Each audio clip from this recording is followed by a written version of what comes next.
Okay, so here we've got my finished G5 case conversion. Bought the kit off the Laser Hive in the UK. Basically you cut out the back of the G5, put this plate in, and it adapts it to ATX, full ATX. Okay, so good thing is you can use the latch as it was on the G5. That keeps it all stock. I've got two 140mm Noctua fans in there. Just a bog standard DVD drive. I've got a Blu-ray one to go in there.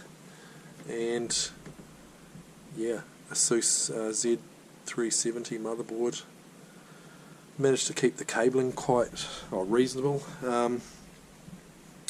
You do have to cut this up a shelf. I got one of my friends to cut it with his angle grinder.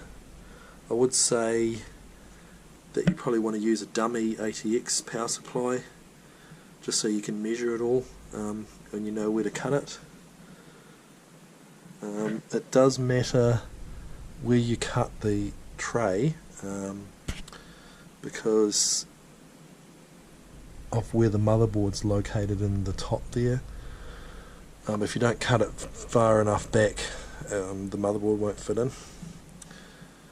Yep. And then I've just used some cable ties down the bottom there. I've kept the front panel standard. I used a cable from Black CH Mods. That just adapts the G5 front panel to ATX standard, and you can just plug it in.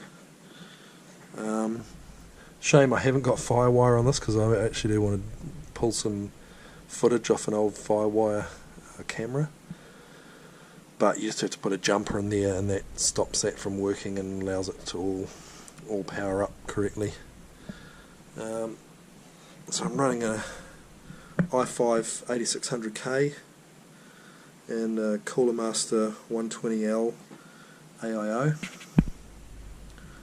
Around the back here I got the fan grill. Looks pretty cool, and it hasn't impacted the performance at all. One thing with the kit here is just follow the instructions. It looked to me like it was bent out of shape and it wasn't going to connect properly, but just go for it and mount it all, and you shouldn't have any problems. It's all worked out fine for me in the end. I had a few emails back and forth with Dave from the Laser Hive, and he was just basically assuring me it was all good and just go ahead, and yep, he was right. The manual you get with the ATX kit is really good, and just as I say, follow those instructions and you'll be absolutely fine.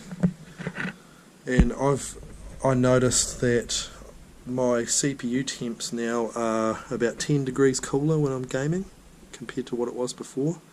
I had three 120 Cooler Master fans in my old case, which was a modern case and everything, Thermaltake one. But the airflow that I can get through, the front grill on this, compared with the old one, is just massive, and yeah, I'm just totally happy with it. If anyone's thinking of doing it, go for it. It's not that hard. I'm not really a huge modder or anything like that, but I was able to get it all done, and I'm sure you will be able to.